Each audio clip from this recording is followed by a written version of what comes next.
I want to bring in Robin Dumas, who was also an eyewitness, lives in the neighborhood. And you heard police talking in the backyard. Robin, what did you hear?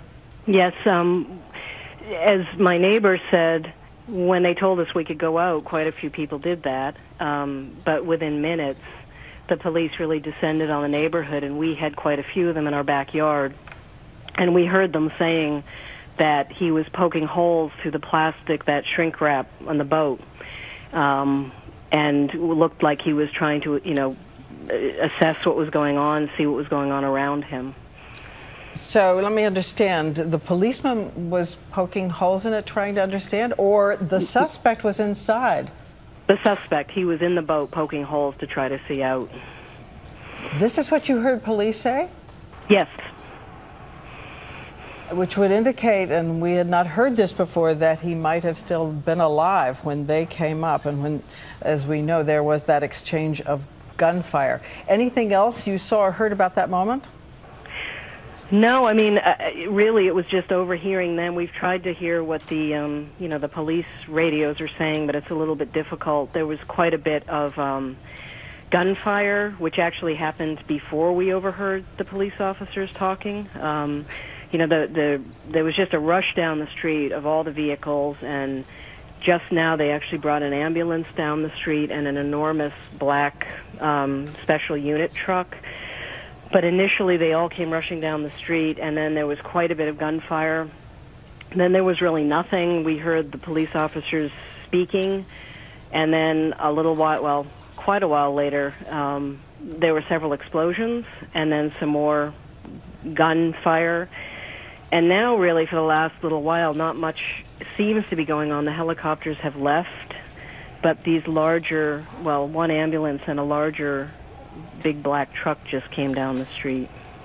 Well, again, it's such vivid detail that you're all giving us from phoning in, and we thank each and every one of you. But let me go through that again. You say there was gunfire, then something that sounded explosive, and then gunfire again? Initially, there was a lot of gunfire, so we were told, go outside. Quite a few people did. I would say about 4 minutes later, the police came rushing down the street. Then there was quite a bit of gunfire right when they all arrived. Then really not much of anything for a while. We then overheard the police officers in our backyard talking about this poking holes through the plastic. And then I would say a good 45 minutes, hour later, there was more gunfire and what sounded like 3 small explosions. I mean, we're about 4 houses away. That's what it sounded like to me.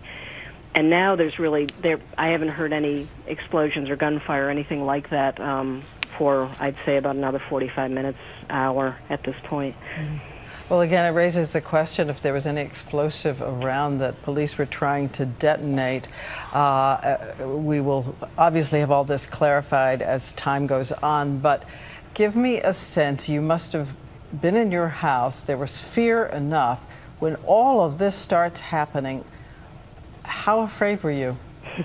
It actually started last night at about 1:45 a.m. There were helicopters. It's a very quiet neighborhood, and the helicopters came over, and I thought, okay, fine, there's a helicopter, but it was obviously something much more than that. When I went to the window, I could see officers moving through the neighborhood with flashlights. It was very, very unnerving, and I really didn't fall asleep after that. We've all actually been up since that time. And over the course of the day today, it kind of waned. I mean, there were times when it felt more stressful and other times when people seemed to back off a bit. This has heightened the stress, and, but it's kind of just a wearing, stressful experience. The neighborhood has a lot of barns, old outbuildings, garages, sheds and such, and I have to admit, even when I heard the police saying, they felt confident they'd done a thorough search, I had questions because I know just the nature of the neighborhood and all these outbuildings, and wondered really if they had managed to go into all the nooks and crannies. I think there will be a lot of people asking questions just like that tomorrow, and one of those indelible details of about the humanity involved in what has been happening. As you say, the neighbors had just brought home a 4-day-old infant? Yeah. Yes, my next-door neighbors have a newborn. He came home on, I've kind of lost track of time. It was either Wednesday or Thursday, so he's just new to the world. And so, you know, I have no doubt. We've been texting back and forth. I haven't heard from them for the last few hours, but, you know, I'm just imagining it's a pretty stressful situation to have a baby and have all of this going on, you know, just outside. And have you heard about the Hannaberries? Any thoughts about them tonight? No, I mean, we all know. You know, I have to admit, I don't know that I know all my neighbors' last names. We all know each other by first name. It's a very close-knit neighborhood. There are folks here who have been here as they have for a very long time, and then I've been here for about 11 years. But we all know each other pretty well. And Dave? We can't go. Dave was his first name.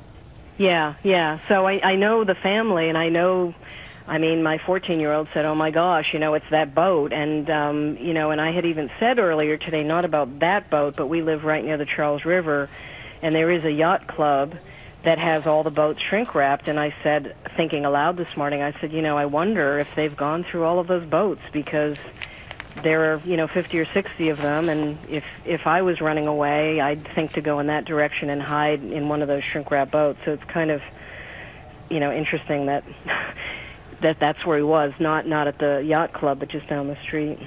Well, again, we know there is the fog of information right now, but you did think that you overheard police in the backyard talking about the suspect perhaps trying to look out of this covering that was on that boat, and we will try to verify that throughout this evening. But yeah. I also read a quote from you. You said, "I've never felt safer in my life. Every officer in the universe is here with me now." Well, I said that friends of, I mean, as you might imagine, my parents, you know, friends, everyone in the world is texting and calling, even people I haven't heard from in years. And I did say kiddingly, you know, how could you not feel safe? Our house is absolutely surrounded by every law enforcement officer in the universe. So it was a little tongue-in-cheek. I think I'll feel a lot better once we know, you know, this is over.